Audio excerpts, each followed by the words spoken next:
This is Ramesh Gujaria, IC principal and English teacher, higher secondary section, BG Mehta Vidyalaya, Jesar, district Bhavnagar, Gujarat. Today, I will teach you standard 12, subject English, second language 013, 013. Unit number 4, read number 2. Blind deaf fish. This poem is written by Anand Acharya. Anand Acharya is the poet of philosophy. He describes in his poem most of the philosophy of life and beauty of life. We can also find the deeper meaning of life in his most of poem.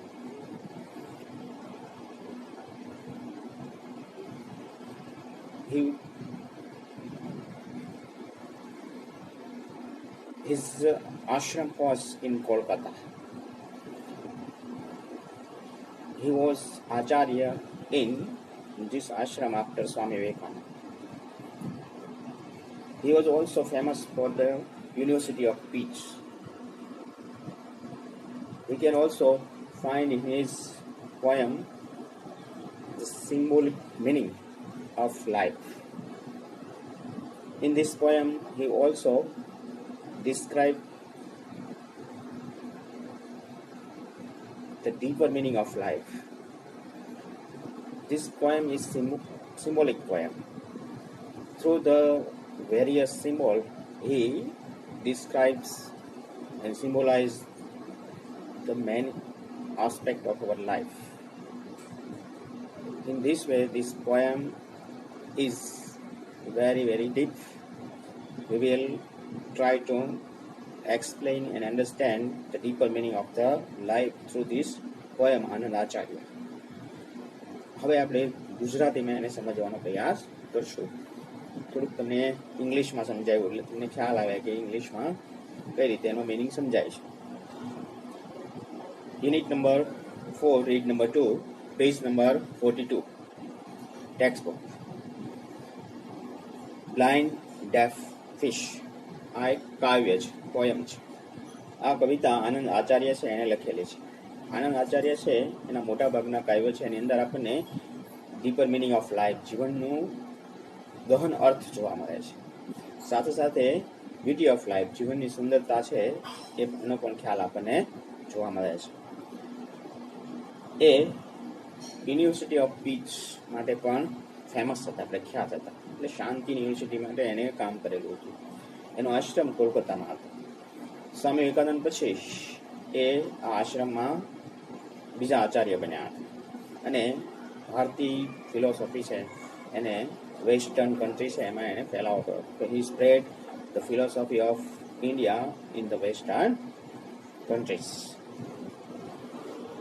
આ રીતે તેને જીવનનું ઊંડાણ આપણને આ કવિતામાં રજૂ કર્યું છે. હવે કવિતામાં શું કહેવા માંગે છે એ બધી વાત આપણે કવિતા જોતા જોતા જોશું. પણ આપણે આ ઇન્ટ્રોડક્શન કવિ અને કવિતાનો ખાસ પરિચય લીધો. આ કવિતા છે એ સિમ્બોલિક છે. સિમ્બોલિક એટલે સાંકેતિક છે. સાંકેતિક કાવ્ય તરીકે ઓળખવામાં આવે છે, જેના આપણને જુદા જુદા સંકેતો, સિમ્બોલ દ્વારા વાત સમજાવવામાં આવી છે. બ્લાઇન્ડ ડેફ ફિશ છે તો આપણે એમ સામાન્ય લાગે આ ફિશ એટલે માછલીની વાત છે, પણ ખરેખર માછલીની વાત નથી. એ આપણે કવિતા જોતી વખતે જોશું. હવે આપણે પોએમ ઉપર જઈએ. Blind deaf fish, written by Anand Acharya. કવિતાને આપણે પહેલા રિસાઇટ કરશું. In dark cave flows a dark river, and on its stony bank there sits a man old as the sun, or older, weaving a yarn of rainbow and humming a song. But the blind deaf fish that swim in the stream see neither yarn nor man, nor hear his everlasting song. एकदम short but sweet poem છે આપણને અહીંયા રજૂ કરવામાં આવ્યું છે. હવે આ રિસાઇટેશન આપણે કર્યું પછી કવિતામાં જુદા જુદા અર્થ આપણને આપવામાં આવ્યા છે. પહેલો સિમ્બોલિક મિનિંગ એટલે સાંકેતિક અર્થ આપણને અહીંયા ફિશ આપ્યું છે. ફિશ એટલે માછલી, પણ અહીંયા માછલી એવો અર્થ નથી. ફિશ એ મેન એટલે કે માણસનું પ્રતીક છે. બીજું અહીંયા આપણને મેન આપ્યું છે. મેન એટલે માણસ, માણસ છે અહીંયા ગોડ એટલે કે ઈશ્વરનું પ્રતીક છે, સર્જનહારનું પ્રતીક છે. સર્જનહાર તરીકે એને અહીંયા મૂકવામાં આવ્યા છે. પછી એક વાત કરેલી છે રેઇનબો. રેઇનબો એટલે મેઘધનુષ. અહીંયા ખરેખર મેઘધનુષની વાત નથી, પરંતુ એક સુંદર વિશ્વની વાત છે. મેઘધનુષ્ય રેઇનબો એકદમ બ્યુટીફુલ હોય છે, તો જીવન પણ એકદમ બ્યુટીફુલ છે, સુંદર હોય છે. એની વાત આપણને અહીંયા કરવામાં આવેલી છે. પછી એક વાત છે સ્ટ્રીમ. સ્ટ્રીમ એટલે ઝરણું, ઝરણાની વાત છે, પણ ખરેખર અહીંયા ઝરણું એટલે જીવન, લાઈફ સિમ્બોલ તરીકે એને ઓળખવામાં આવેલું છે. એટલે આ રીતે જુદા જુદા સંકેતો છે આપણને આપેલા છે. જુદા જુદા સિમ્બોલ દ્વારા એ જુદી જુદી વાત આપણને સમજાવવાનો પ્રયાસ કર્યો છે. હવે આપણે કવિતા ઉપર જાય. હવે એની પહેલા આપણે એની ગ્લોસરીના મિનિંગ જોઈ લઈએ એટલે તમને ખ્યાલ આવશે. પેલો ગ્લોસરીમાં વર્ડ છે સ્ટોની. સ્ટોની એટલે રોકી એટલે પથરાળ. બીજો શબ્દ છે બેંક. બેંક એટલે આપણને સામાન્ય લાગે એસબીઆઈ બેંક, દેના બેંક. એ બેંક નથી, પણ આ શોર છે. એટલે બેંક એટલે કિનારો, નદીનો કિનારો હોય ને બેંક તરીકે ઓળખવામાં આવે. ત્રીજો વર્ડ છે વિવિંગ. વિવિંગ એટલે નીટિંગ. નીટિંગ મીન્સ વણવું અથવા ગૂંથવું, વણાટ કામ કરવું, એ વિવિંગ તરીકે ઓળખવામાં આવે છે. પછીનો વર્ડ છે હમિંગ. હમિંગ એટલે બજિંગ મીન્સ ગણગણવું, એટલે કેમ આનંદમાં હોય ને ગીત ગણગણતા હોય મનમાં, એને હમિંગ કહેવામાં આવે છે. ને યાર્ન. યાર્ન એટલે થ્રેડ અથવા ફાઈબર, દોરો. અહીંયા વણાટ કામ, જે વણવામાં દોરા ગૂંથવામાં આવે એને યાર્ન તરીકે, એક જાતનો દોરાનો પ્રકાર છે. યાર્નના ગાડલાઓ ત્યારે આવે છે, એ યુઝ એન્ડ થ્રો હોય છે મોટા ભાગે, એકદમ હળવા હોય, એટલે યાર્ન એટલે દોરાઓ. Ever lasting. એવર લાસ્ટિંગ એટલે ઇટરનલ અથવા અનએન્ડિંગ એટલે શાશ્વત, જેનો કોઈ અંત નથી તેવું, કાયમી, એને એવર લાસ્ટિંગ તરીકે ઓળખવામાં આવે છે. આ સિવાય બીજા ઘણા બધા શબ્દો આમાં છે, આપણે કવિતાની સાથે સાથે જોતા જઈશું. ઇન અ ડાર્ક કેવ flows a dark river.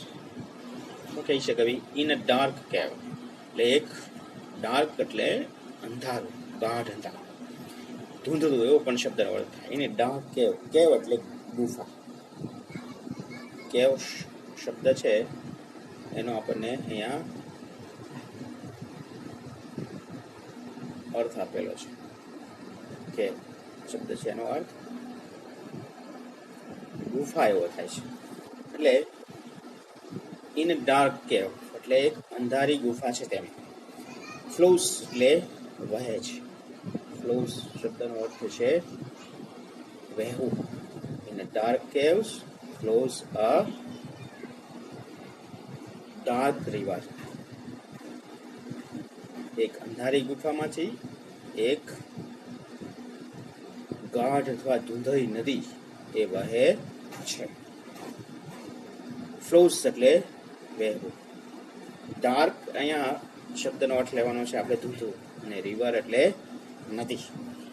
In a dark caves flows a dark river. એક અંધારી ગુફામાં એક ધૂંધળી નદી વહે છે. And on it's stony bank. અને તેના પથરીલા કિનારા, સ્ટોની બેંક એટલે તેના પથરીલા કિનારા ઉપર, ધેર સિટ્સ. સ્ટોની એટલે પથ્થર અને બેંક એટલે કિનારો. ધેર સિટ્સ ત્યાં બેઠા છે.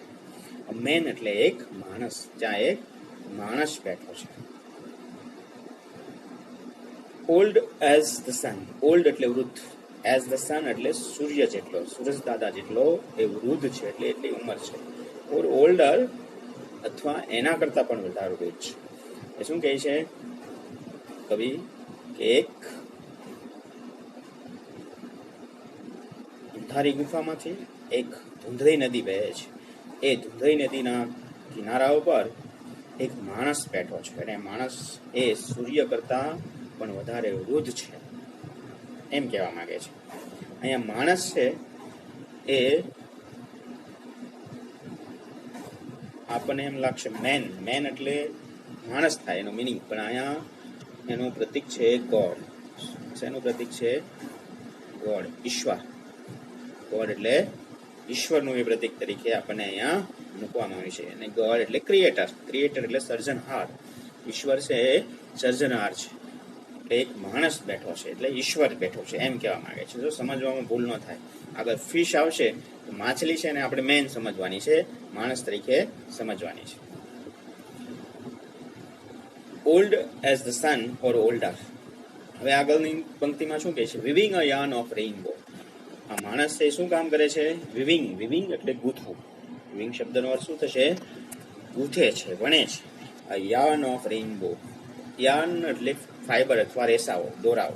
ઓફ રેઇનબો એટલે મેઘધનુષ્ય. મેઘધનુષ્યને એ વણે છે એમ કહેવા માંગે છે કવિ અહીંયા. એટલે ટૂંકમાં મેઘધનુષ્ય છે એને એ ગૂંથી રહ્યો છે. કોણ ગૂંથી રહ્યો છે? એ માણસ. એ માણસ એટલે ઈશ્વર. ઈશ્વર છે આવી નદી કિનારા પર બેઠો બેઠો મેઘધનુષ્યનું વણાટ કામ કરે છે. અને મેઘધનુષ્ય શેનું પ્રતીક છે? એક સુંદર વિશ્વનું પ્રતીક છે, એક બ્યુટીફુલ વર્ડ્સ નું પ્રતીક રેઇનબો બનાવે છે. એટલે ઈશ્વર છે આ નદીના કિનારે બેઠા બેઠા એક સુંદર વિશ્વનું સર્જન કરી રહ્યા છે અને ગૂંથી રહ્યા છે.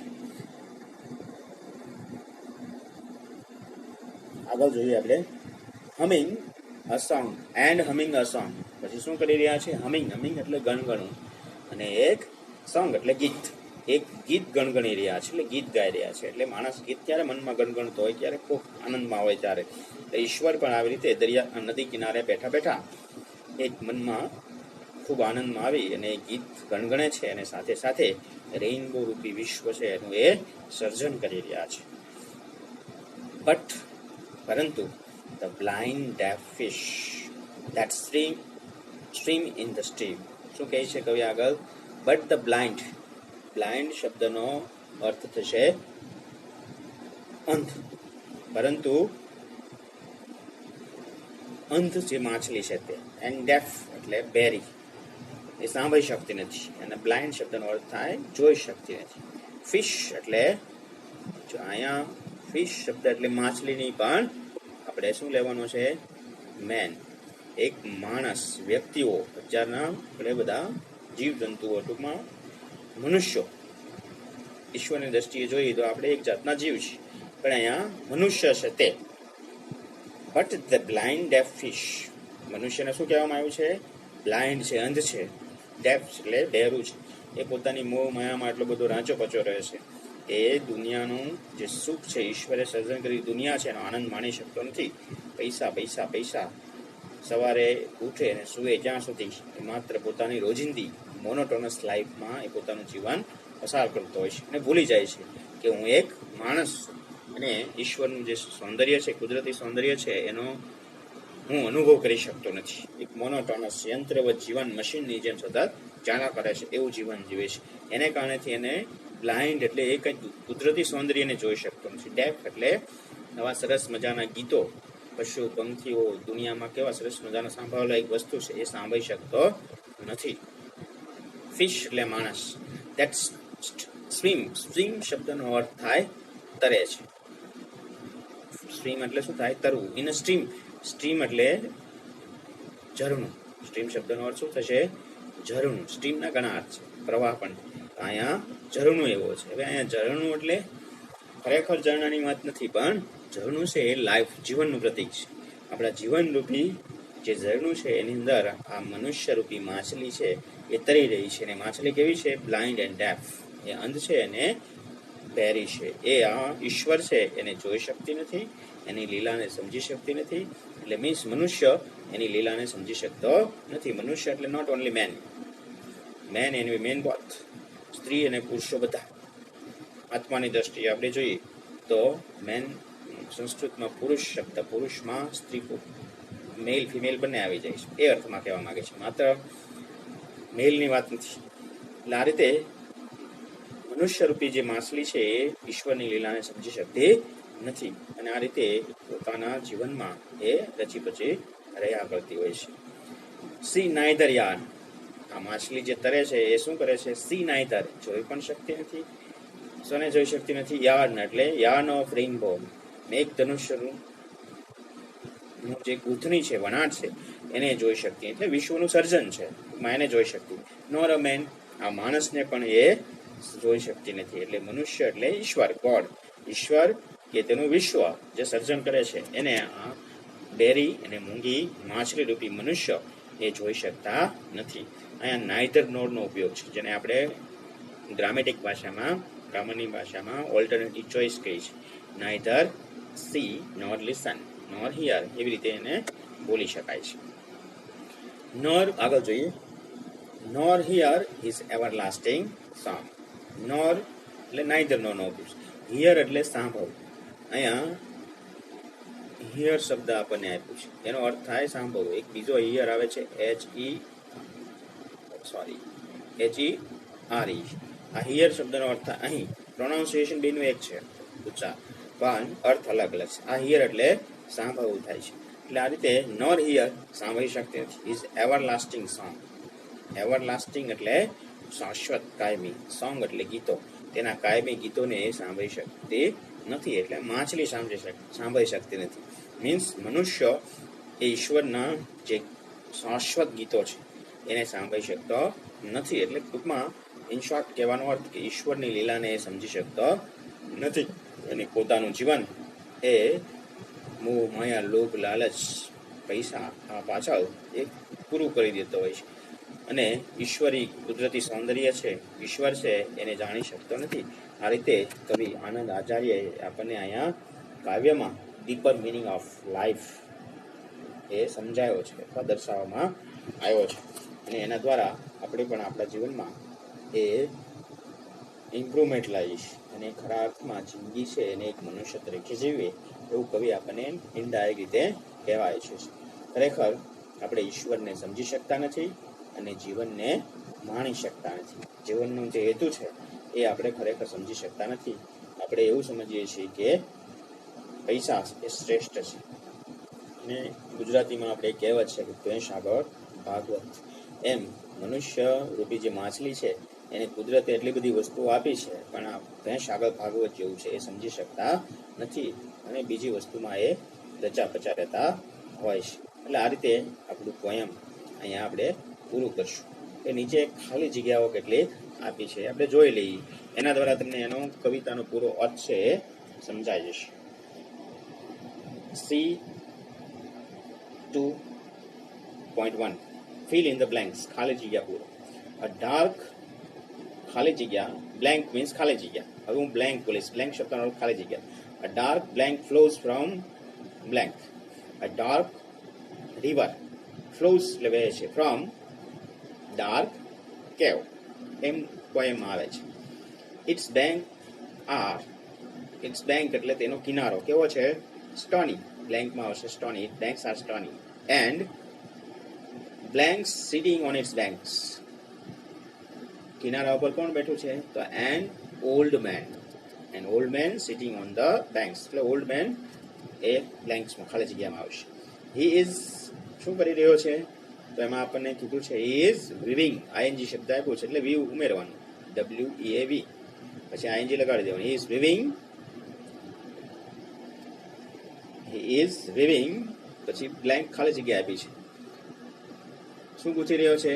તો yarn of rainbow. He is weaving yarn of rainbow. મેઘ ધનુષ્યને ગૂંથી રહ્યો છે. He is blanks but the fish does not. Blanks yarn or blanks. બીજી ખાલી he is પહેલામાં weaving આવે તો બીજામાં શું આવશે? He is humming a song. ગીતો ગાઈ રહ્યો છે. But the fish does not yarn. See શું ખાલી જગ્યામાં આવશે? See. પરંતુ માછલી એ yarn of rainbow ને જોઈ શકતી નથી. or listen અથવા hear to it, તેને સાંભળી શકતી નથી. એટલે બીજી ખાલી જગ્યામાં listen અથવા hear to it. It does not hear old. It does not hear, તે સાંભળી શકતી નથી. ઓલ્ડ મેન્સ, વૃદ્ધ માણસનો સોંગ કેવા સોંગ છે તો એવરલાસ્ટિંગ, ખાલી જગ્યામાં આવશે એવરલાસ્ટિંગ. એવરલાસ્ટિંગ સોંગ સાંભળી શકતી નથી. બીકોઝ, હવે ખાલી જગ્યા બદલશે, શું આવશે? બીકોઝ, કારણ she is blind and deaf, કારણ કે તે અંધ અને બહેરી છે. She is deaf and dumb, એમ પણ ઘણી વાર ખાલી જગ્યામાં આવી શકે છે.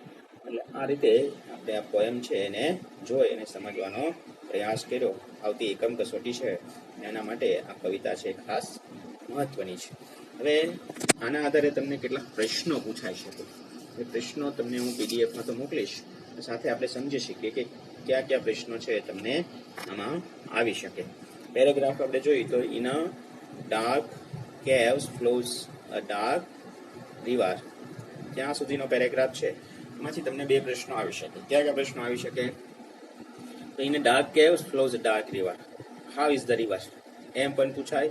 બીજી રીતે what kind of river it is, how is the river, નદી કેવી છે, અથવા what kind of the river it is, નદી કેવી છે, તો જવાબ શું આવશે? The river is dark. આટલો તમારે જવાબ લખવાનો છે. એટલે આ રીતે તમે જવાબ લખી શકો. બીજો પ્રશ્ન તમને એવી રીતે આવી શકે, where does it the river flows, એમ પણ પૂછાય, અથવા it flows, where does it flows, અથવા ફ્લો એસ નહીં આવે, વેર ડઝ ઇટ ફ્લો, અથવા where does the river flow, નદી ક્યાંથી વહે છે, તો જવાબ કઈ રીતે લખશો?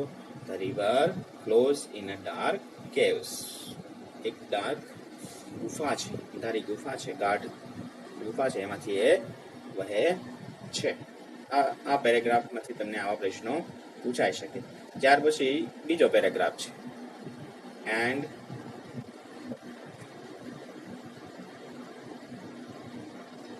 on stony bank there sits a man old as the sun, ત્યાં સુધી છે આ પેરેગ્રાફ આપણને આવી શકે. એમાં તમને બે પ્રશ્નો, બે થી વધારે પ્રશ્નો પણ આવી શકે છે. ક્યાં ક્યાં પ્રશ્નો આવી શકે? And on its the stony bank, તો how is the river bank, એવો પહેલો પ્રશ્ન આવી શકે તમને. How is the river bank? The river bank is stony, નદીનો કિનારો છે પથરાળ છે. પછી who is sitting there, ત્યાં કોણ બેઠું છે? The man is sitting there, એવી રીતે પણ એનો જવાબ તમે લખી શકો. પછી બીજો પ્રશ્ન આગળ છે ને, old as the sun or older, એના આધારે તમને પ્રશ્ન આવી શકે. How old is the man sitting on the river bank, એમ પણ આવે, અથવા ખાલી how old is the man, માણસ કેટલો વૃદ્ધ હતો, તો the man વૃદ્ધ કેટલા, માણસ છે એની ઉંમર કેટલી હતી, મતલબ ઉંમર કેટલી હતી, અથવા એ કેટલા વૃદ્ધ હતા. The man is old as the sun or older than sun, એ સૂર્ય કરતા વૃદ્ધ હતા, અથવા સૂર્ય જેટલા અથવા સૂર્ય કરતા પણ કદાચ એ વધારે વૃદ્ધ હતા. એવી રીતે તમને પ્રશ્ન પૂછાઈ શકે. The man was very old, એમ પણ તમને લખી શકો, પણ એની કરતા બોલો એ તમને વધારે સુટેબલ લાગશે. ત્યાર પછીનો પેરેગ્રાફ છે એમાં આપણે સ્ટાર્ટિંગ થશે વિવિંગ, ત્યાંથી શરૂ કરીને હમિંગ ધ સોંગ સુધી આવશે. વિવિંગથી શરૂ કરીને આપણે જોઈએ weaving a yarn of rainbow and humming a song, A paragraph છે એમાંથી તમને પ્રશ્ન આવી શકે. માણસ શું કરી રહ્યો, એવી પ્રશ્ન તમને પૂછાય તો what is the old man weaving અથવા ડુઈંગ, વૃદ્ધ માણસ શું કરી રહ્યો હતો, તો the old man is weaving a yarn of rainbow, એમ લખાય. ઘણામાં શું કરે છે, હું ચેક કરું છું એમાં સીધી પોયમની પંક્તિ લખી નાખે, weaving a yarn of rainbow એટલું લખી નાખે, તો તમારો જવાબ ખોટો પડે, તો તમને અડધો માર્ક્સ આપે, ન પણ આપે. તમારે જવાબ એમ લખવો પડે, the old man is weaving a yarn of rainbow, એવી રીતે જવાબ લખાય. બીજો પ્રશ્ન તમને એમ પૂછાય, what is the old man humming, આમ છે ને પ્રશ્ન, what is the old man humming, વૃદ્ધ માણસ શું હમિંગ એટલે ગણગણી રહ્યો હતું, તો the old man is humming a song, એમ જવાબ લખવો પડે. વૃદ્ધ માણસ ગીતો ગણગણી રહ્યો હતો. આ રીતે તમને એમાંથી પ્રશ્ન પૂછાઈ શકે. ત્યાર પછીનો પેરેગ્રાફ છે but the blind deaf fish that swim in stream ત્યાં સુધી છે. એમાંથી તમને પ્રશ્ન પૂછાઈ શકે. But the blind deaf fish, how was the fish? How is the fish? માછલી કેવી છે? The fish is blind and deaf. માછલી બહેરી અને અંધ છે. પછી what is there in the stream? ઝરણામાં શું છે? So there is a fish in a stream. ઝરણામાં એક માછલી છે. તો આ who is swimming in the stream? Sorry, what is swimming in the stream? ઝરણામાં કોણ તરી રહ્યું છે? તો fish is swimming in the stream. એવી રીતે જવાબ કોઈ પણ રીતે ફેરવીને તમને પૂછે, તમને આવડવા જોઈએ. બીજી રીતે તમને એમ પણ પૂછી શકે, the fish can neither see or nor hear. This sentence is true or false. અર્થ શું થશે? the fish can neither see એટલે જોઈ પણ શકતી નથી, nor hear સાંભળી પણ શકતી નથી. આમાં આપણને આવે છે કે બ્લાઇન્ડ છે ને ડેફ છે એટલે એ શું હોય? જોઈ પણ ન શકે ને સાંભળી પણ ન શકે. એટલે વાક્ય ટ્રુ છે એમ તમને પ્રશ્ન પૂછી શકે. ત્યાર પછી આગળનો પેરેગ્રાફ છે C neither yarn nor man nor hear his everlasting song. આના આધારે તમને પ્રશ્ન પૂછાઈ શકે. પહેલો પ્રશ્ન શું પૂછાઈ શકે? what can the fish not see? માછલી શું જોઈ શકતી નથી? તો જવાબ આપ્યો છે આપણને the fish cannot see the yarn of rainbow and the man. માણસ કે રેઇનબો ને જોઈ શકતી નથી. આવા પ્રશ્ન તમને પૂછાઈ શકે. નાઇધર નોર નો ઉપયોગ કરીને તમે જવાબ લખી શકો. the fish can neither see neither yarn nor man. આવી રીતે પણ તમે જવાબ લખી શકો છો. પછીનો પ્રશ્ન છે એ તમને પૂછાઈ શકે